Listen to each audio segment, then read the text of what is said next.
बदलेगी बार बार तो डेवलपमेंट नहीं होगा, क्योंकि बहुत सारा प्रोजेक्ट जो है वो पास हो जाता है और अगली सरकार आती है, अगला मंत्री आते हैं तो उसको फेल कर देते हैं और फिर अपना कमीशन, अपना अधिकारी, अपना सचिव, अपना सेक्रेटरी के हिसाब से जो है फिर से प्रोजेक्ट पास करते हैं और फिर से कमीशन खोरी होता है। तो बार बार बिहार की सरकार नहीं बदलनी चाहिए। एक बार अगर सरकार, सबसे पहले तो बिहार के नेताओं को ईमानदार होना चाहिए।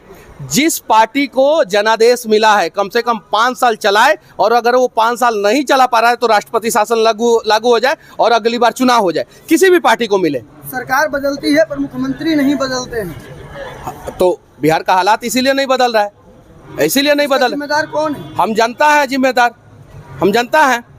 हम लोग जो है लोक लुभावनी बातों में फंस जाते हैं और उन सब चीज़ों में फंस के जो है नेताओं की बातों को सुन लेते हैं।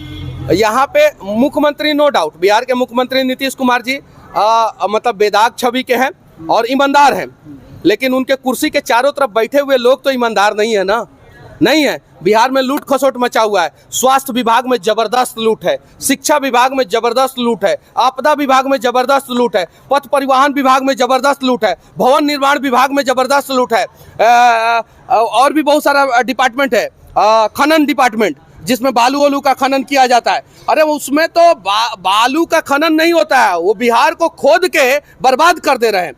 तो जबरदस्त लूट मचा हुआ है बिहार में। ऐसे ऐसे सारे डेटा निकालेंगे और बिहार के जनता के सामने हम रख देंगे ताकि देखे बिहार के लोग और सच्चाई सामने आए। मनीष कश्यप बोले थे 180 दिन में सरकार गिर गई थी। अरे पुराना बात हो गया, बाढ़ पे बात किया जाए और बिहार के विकास पे बात किया जाए। फिर आपकी भविष्यवाणी कैसे सच हो रही है? मेरी भविष्यवाणी नहीं, ईमानदारी से आप भगवान से प्रार्थना करेंगे ना। देखिए हम आस्तिक आदमी है, बहुत सारे यहाँ पे नास्तिक होंगे, हम उनकी बात नहीं कर रहे हैं। हम आस्तिक आदमी हैं। हम भगवान से प्रार्थना किए थे कि भगवान जिन लोगों ने 9 महीना मुझे जेल में डाल के कष्ट दिया था, कम से कम मेरे घरों का कुर्की किया था, कम से कम उनको भी सबक सिखाए। भगवान ने सबक सिखाया और मैं रात भर जो है, दिन भर जो है रिपोर्टिंग करता हूँ। मैं गया था भागलपुर पुल पे, मैंने रिपोर्टिंग किया था, मैंने देखा था यहाँ पे अनियमितता हो रहा है, मैंने बनाया था वीडियो और बोला था 1 साल के अंदर गिर जाएगा। वो पुल जो है 11 महीना के अंदर गिर गया।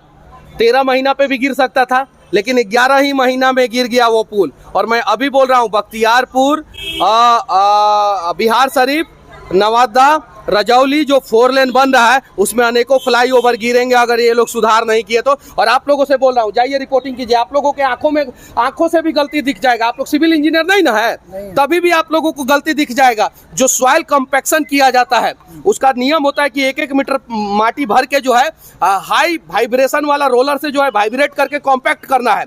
इन लोगों ने अच्छे ढंग से कॉम्पैक्ट नहीं किया, सॉइल कॉम्पैक्ट नहीं किया। जो रिटेनिंग वॉल लगाया जाता है जिसके दोनों साइड माटी भरा जाता है, आप लोग देखते हैं ना, ऐसा स्लैब रहता है और एक के ऊपर एक लगाया जाता है। उसको जो है उसके बीच में जो है नेट लगाया जाता है, हर लेयर में नेट लगाया जाता है। इन लोगों ने नेट नहीं लगाया, रिटेनिंग वॉल प्रॉपर तरीके से नहीं बनाया और इस वजह से अनेकों फ्लाईओवर गिरेंगे। और कमाल की बात है जो ठेकेदार है उनका ऊपर तक पहुंच है। दिल्ली जाने की वजह क्या है?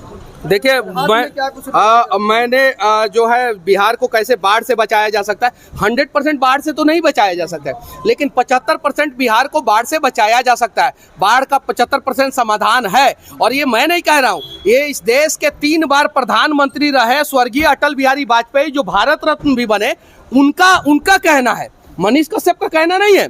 उन्होंने कहा था कि बिहार में नदियों को नदियों से जोड़ दिया जाए तो बिहार जो कोसी जो है बिहार का शोक कहा जाता है, वो बिहार का वरदान बन जाएगा। गंगा नदी जो बीच में से निकलती है, बिहार के बीचों बीच निकलती है और बिहार को 2 भाग में बांटती है, वो बिहार का वरदान बन जाएगा। गंडक, बागमती बिहार के लिए वरदान बन जाएगा। आज दुनिया में सबसे ज़्यादा मारामारी जो है पानी के लिए है, पानी के लिए दुनिया में सबसे ज़्यादा मारामारी।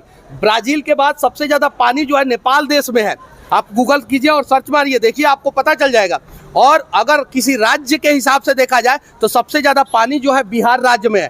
ब्राज़ील में भी राज्य है, नेपाल में भी 5 गो राज्य है शायद से, अमेरिका में भी जो है 50 गो राज्य है। और भारत में जितने राज्य है उसमें सबसे ज़्यादा, दुनिया में जितने भी राज्य है उसमें सबसे ज़्यादा बिहार राज्य में पानी है।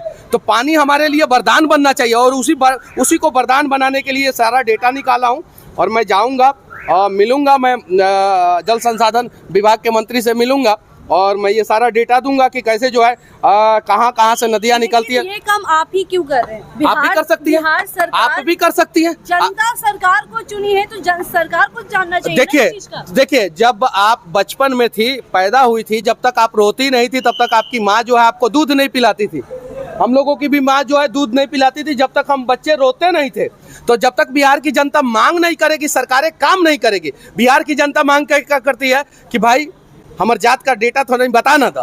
अब सही है कि नहीं? बात कर रहे हैं, शिक्षक यहाँ पे प्रदर्शन कर रहे हैं, क्या सरकार तो अभी भी गूंगी बहरी बनी हुई है? नहीं देखिए, नहीं छात्र नाराज नहीं दिखते हैं।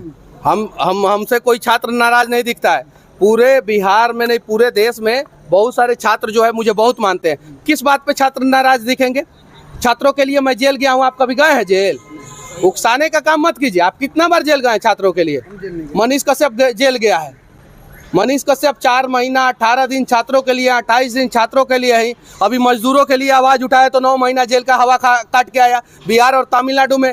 तो देखिए पक्ष और विपक्ष होना चाहिए लेकिन बेवजह विरोध नहीं होना चाहिए, समझे ना? तो मैं मनीष जी, डाटा आप लेके जा रहे हैं, क्या लगता है कि वो जो IAS IPS अधिकारी हैं उनके पास ये डेटा नहीं होगा और मंत्री जी के पास? देखिए सबके पास डेटा है लेकिन बिहार के लोग जग जाएंगे और ये चचवा जो है ना लाठी लेकर ऐसे खड़ा हो जाएगा, बोलेगा कि ना हमारा हक दो हमें। ये भैया खड़ा हो जाएंगे, ये भैया खड़ा हो जाएंगे, ये भैया खड़ा हो जाएंगे तो हक मिलेगा। लेकिन इन्हीं में से लोग जो है मनीष कश्यप से ज्यादा मनीष कश्यप का जात क्या है वो गूगल पे सर्च मारते हैं। आप जाइए गूगल पे मनीष कश्यप लिखिएगा तो Manish Kashyap caste automatic recommend करता है, क्योंकि कास्ट सर्च मारा जाता है।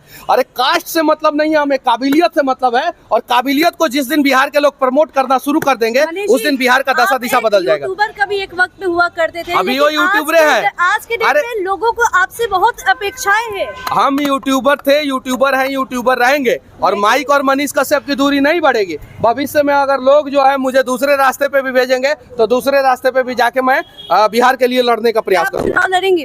अगर बिहार के लोग कहेंगे बिहार के भलाई के लिए जो लड़ाई करना पड़े, हम तो पाकिस्तान से लड़ जाएंगे तो दूसरे रास्ते पे भी जाके मैं बिहार के लिए लड़ने का प्रयास करूंगा। अगर बिहार के लोग कहेंगे बिहार के भलाई के लिए जो लड़ाई करना पड़े, हम तो पाकिस्तान से लड़ जाएंगे बिहार की भलाई के लिए। तो किस पार्टी से चुनाव लड़ेंगे? आपके पार्टी से, बिहार के पार्टी से लड़ेंगे।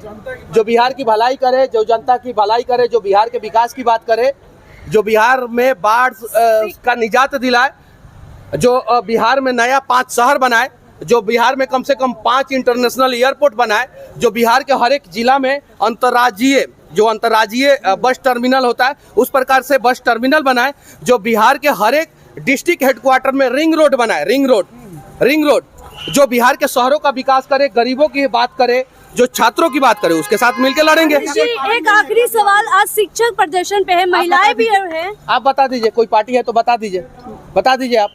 मनीष जी, आपको काहे नहीं पार्टी का नाम दिख रहा है? एक खास क्वेश्चन रहेगा। हाँ। जो डाटा आप लेके जा रहे हैं, अगर केंद्र सरकार इसको नहीं तवज्जो देती है तो उसके बाद आगे अगला कदम आपका क्या रहेगा? हम आपको भी बोलेंगे कि आप भी जाइए। हम इनको बोलेंगे, हम बोलेंगे कि बिहार का 1 लाख आदमी जाके जो है वहाँ पे खड़े हो जाए। 1 लाख आदमी जाके खड़े हो जाए, मानना तो पड़ेगा। लेकिन अकेले तो प्रयास कर सकते हैं ना, आगे चलेंगे, देखते हैं पीछे लोग कितने दिनों में आते हैं, आगे जाएंगे। ये डेटा जो है बिहार में सार्वजनिक कर देंगे, बोलेंगे कि बिहार का कोई भी स्टूडेंट अगर दिल्ली जा रहा है, कोई भी पढ़ा लिखा आदमी दिल्ली जा रहा है तो जल संसाधन मंत्रालय में जाके एगो डेटा दे देना अपने नाम से, एगो आवेदन भी लिख के फॉर्मेट डाल देंगे, जाके दे देना। जिस दिन 1 लाख लोग जो है बिहार से ये डेटा जो है स्पीड पोस्ट के माध्यम से भेज देंगे जल संसाधन विभाग को, उस दिन तो ऐसा ही काम होगा। तो अपने हक के लिए लड़ना सीखिए। क्या नेता लोग को टेंशन क्यों नहीं है बाढ़ को लेकर? उनको पता है कि इनको जाति में तोड़ देंगे, उनको पता है। उनको वो बोलेंगे कि जादव जी का गांव डूबा है तो भूमियार जी को क्या मतलब है, ब्राह्मण जी का गांव डूबा है तो पासवान जी को क्या मतलब है, सही है कि नहीं? माझी जी का गांव डूबा है तो राजपूत जी को क्या मतलब है? ये सारी चीजें हैं। और इसी प्रकार से नेता भी जो है ना देते हैं। जब पासवान जी का गांव डूबेगा तो पासवान जी के नेता जाते हैं, भूमियार जी का गांव डूबेगा भूमियार जी का नेता जाते हैं, यादव जी का गांव डूबेगा यादव जी का। ऐसा होता है कि नहीं होता है?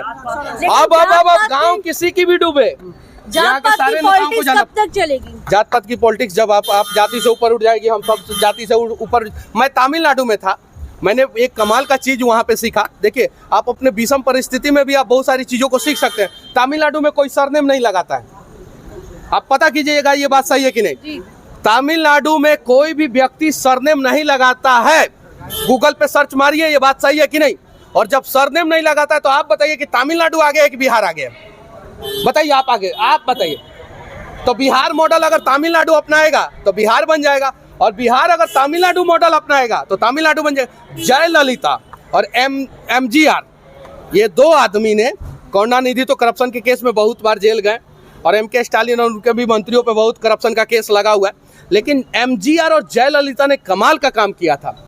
एक कांग्रेस के मुख्यमंत्री थे वहाँ पे, उनका नाम मैं मिस कर रहा हूँ, उनको भारत रत्न भी दिया गया था, उनका नाम मैं मिस कर रहा हूँ। 1970 के दौर पे वो मुख्यमंत्री हुआ करते थे, शिक्षा मंत्री भी हुआ करते थे, कमाल का काम किए थे। कामराज नाम था उनका, कमाल का काम किए थे। तो उन लोगों ने काम किया, तमिलनाडु आगे बढ़ा, और आज पूरे भारत में सबसे ज्यादा फैक्ट्री कहाँ है? कहाँ है सबसे ज्यादा फैक्ट्री? तमिलनाडु में। सबसे ज्यादा कहाँ फैक्ट्री है? तमिलनाडु में। और तमिलनाडु में हमारे बिहार के मजदूर काम करने जाते हैं। तो जब हमारे नेता जब तमिलनाडु में केक को काटने जाते हैं तो दो चार को फैक्ट्री को वहां से उठा के यहाँ काहे नहीं लाते हैं? अडानी ये तो भारत रत्न मिलने का जब बात हुआ तो बिहार के लोग रोने लगा। किसको? और कर्पूरी जी का जब किसको? अडानी जी को कौन भारत रत्न दे रहा था भाई? अरे भाई देखिए, ये सब डेटा जो है ना हमको गूगल पे नहीं मिला है। आपको अगर मिला है तो एक अडानी जी को ले जाके दे दीजिए, हमको नहीं मिला। मनीष जी, आप जाने दीजिए। महिला लोग भी प्रदर्शन पे है, शिक्षक महिला भी है प्रदर्शन पे, क्या लगता है गूंगी बहरी बनी हुई है सरकार? देखिए सरकार को अच्छा, गुजरात में रोजगार के लिए कभी प्रदर्शन वरदर्शन होता है? देखें साउथ में कभी किसी राज्य में रोजगार के लिए प्रदर्शन हुआ है? देखें साउथ में, देखें? आप लोग बताइए। बिहार में सबसे ज्यादा रोजगार के लिए प्रदर्शन कहाँ होता है? बिहार में। क्यों? क्योंकि हमें समझने की जरूरत है, और शिक्षकों का जो वैकेंसी है सरकार जल्द से जल्द क्लियर करे। और सिर्फ शिक्षकों का नहीं, अगर हम आपको जो है एगो कंपनी का मालिक बना देंगे, इतना बढ़िया इंफ्रास्ट्रक्चर दे देंगे, तो आप सरकारी नौकरी पे कम डिपेंडेंट रहिएगा, प्राइवेट नौकरी पे ज्यादा। अगर 5 लाख रुपया महीना आप कमाने लगिएगा आप खुद अपने कंपनी से, तो आप सरकारी नौकरी क्यों ढूंढिएगा? तो मजबूरी है, बिहार में तो प्राइवेट नौकरी है नहीं, प्राइवेट कंपनियां है नहीं, इसलिए बच्चे ज्यादातर सरकारी नौकरी पे डिपेंडेंट है, और सरकारी नौकरी के वजह से सरकार का खजाना भी खाली होता है। ये चीज है। तो बिहार सरकार को अभी बहुत कुछ करने की जरूरत है, खजाना भी मजबूत करने की जरूरत है, सरकारी नौकरी भी देने की जरूरत है, और प्राइवेट नौकरी के लिए जो है इंफ्रास्ट्रक्चर भी मजबूत करने की जरूरत है। तब बिहार में रोजगार का समस्या का समाधान होगा। वरना हर दिन हर रात जो है गर्दनी बाग में, गांधी मैदान में प्रदर्शन पे बच्चे बैठे रहेंगे, और वो बच्चे हमारे रहेंगे, उनका जिंदगी सरकार बर्बाद करते रहेगी। आपने कहा था कि जो मेरा कुर्ती किया उसका कुर्सी का आज कुर्ती हो गया है। अब छोड़िए ना, अब इस पे बात किया जाए, हो गया, वो बोल दिए, खत्म, बात खत्म। अब जो बीत गई सो बात गई, सही है कि नहीं?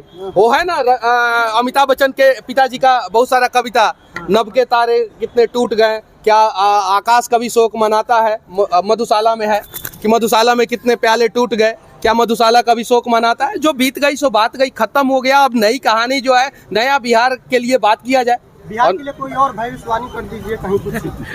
बिहार अगले 10 साल के अंदर बिहार के लोग सिर्फ और सिर्फ इतना दिन नेताओं का बात माने हैं ना, जातिवाद में उलझे हुए थे ना, आप जात के नाम पे वोट दिए ना इतना दिन, 10 साल यानी 2 टर्म सिर्फ और सिर्फ विकास के नाम पे और काबिलियत के नाम पे वोट दीजिए। बिहार जो है इस देश का टॉप 3 राज्य में से एक रहेगा। अगर नहीं देंगे तो फिर बर्बाद बिहार, खत्म बिहार हो जाएगा। ये चीज है। आज जो है पर कैपिटा इनकम के मामले में बिहार सबसे पीछे है, यानी गरीबी रेखा सबसे ज्यादा, गरीबी रेखा से ऊपर रहने वाले लोग सबसे ज्यादा बिहार में है।